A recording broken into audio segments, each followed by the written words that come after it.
జరిగిందే తలుచుకుంటూ కూర్చుంటే ఎలాగమ్మా? ఏమ్మా, జరిగిందంతా మర్చిపోతావనే కదా నేను ఇక్కడికి తీసుకొచ్చింది. ఎప్పుడు చూసినా నువ్వు అదే చూస్తుంటే ఎలా చెప్పు? నా తల్లి కదూ, భోంచేయపోతే ఆరోగ్యం పాడవుతుంది. ఈ కాస్త తిను, తినమ్మా. నీకేమన్నా పిచ్చి పట్టిందా? అవును, నిజంగా నాకు పిచ్చి పట్టింది. ఇక మీద నేను ఎవరి మొహం చూడదలుచుకోవట్లేదు. నేను మోసపోవడం మాత్రమే కాదు, పరుపుపోవడం మాత్రమే కాదు, అవమానపడడం మాత్రమే కాదు, నేను ఓడిపోయాను.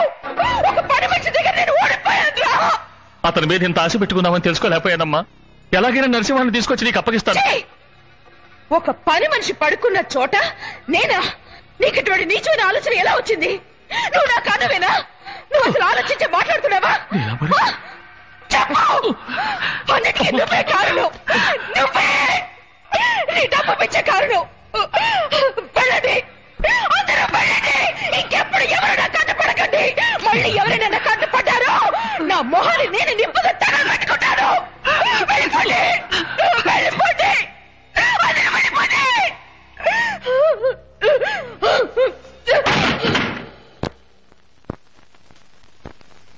మండల కార్యదర్శి సూర్యప్రకాష్, జిల్లా కార్యదర్శి Suryaprakash, MLA Suryaprakash, home minister Suryaprakash.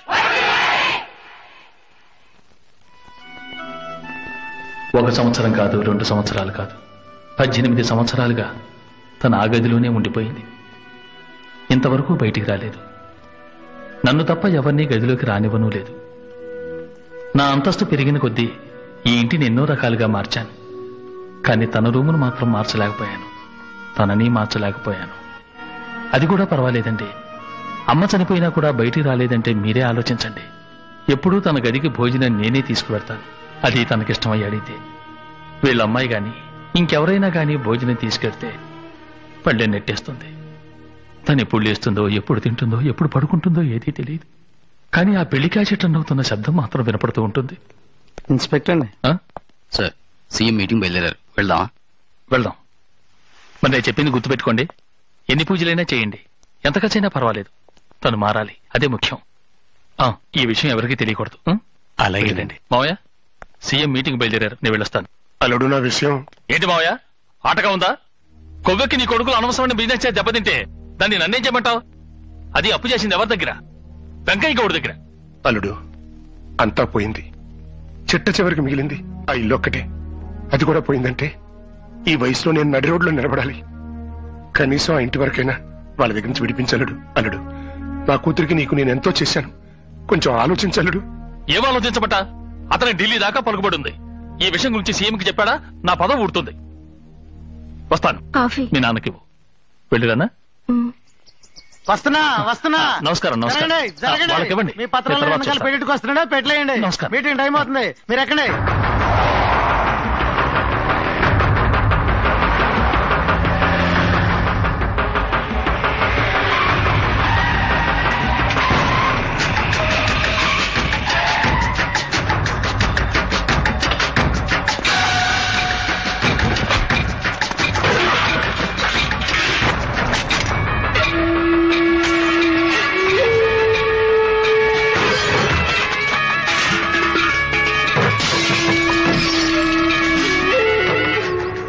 అయ్యా అయ్యా అయ్యా అయ్యా అయ్యా మీ కాళ్ళు పట్టుకుంటున్నాను, ఆపించండి అయ్యా.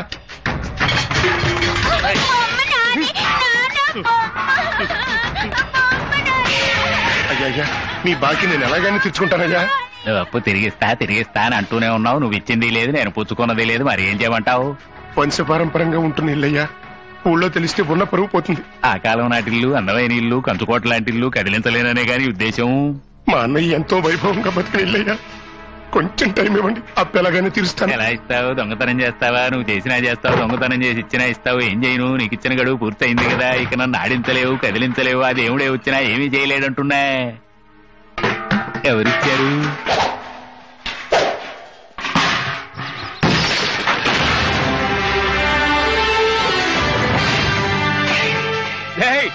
ఆపండి రా, అవన్నీ తీసి లోపల పెట్టండి. అమ్మ మీరు లోపలికి వెళ్ళండి అమ్మా. ఏం సార్ ఇది ముందే చెప్పుండొచ్చు కదా. నాకు దేశం అంతా మనుషులు ఉంటే ఆయనకి ప్రపంచం అంతా ఉన్నారు. నాది నేషనల్ బిజినెస్ అయితే ఆయన ఇంటర్నేషనల్ బిజినెస్. ఆయన ఎప్పుడు ఏ స్విచ్ నొక్కితే ఎక్కడ ఏది వెళ్తుందో ఎవరికి తెలియదు సార్. నన్ను ఎందుకు సార్ ఇరికిస్తారు? మీరు లోపలికి వెళ్ళండి సార్. రే ఎక్కడ తీసినా అక్కడ పెట్టండి.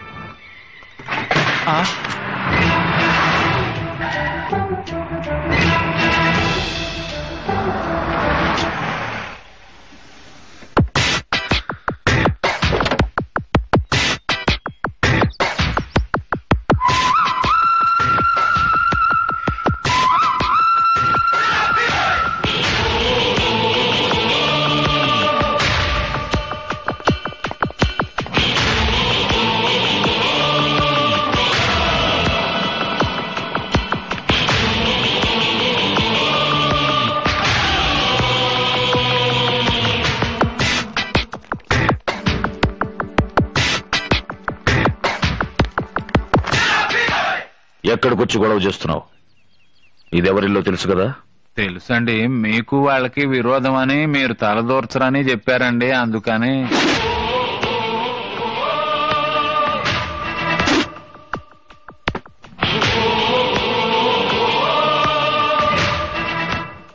నీకు రావాల్సిన మొత్తం వడ్డీతో సహా ఇందులో ఉంది. సరిగ్గా ఉందో లేదో లెక్క పెట్టుకుని పత్రాలు తీసుకురా.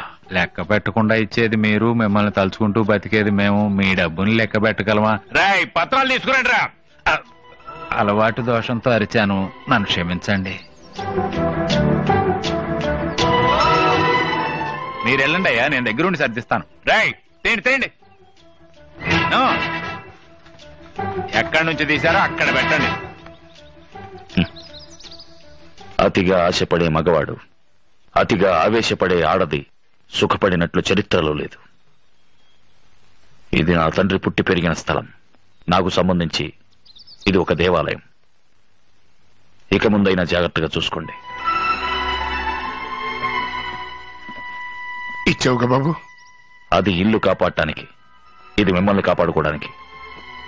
నరసింహ, మీరు పెద్దవారు. మేమంతా పెద్దవాళ్ళమే వయసులో. అందరికన్నా విశాల హృదయం ఉన్న నువ్వు బాబు నిజమైన పెద్ద మనిషివి. నన్ను క్షమించు నరసింహ. మమ్మల్ని క్షమించనయ్యా.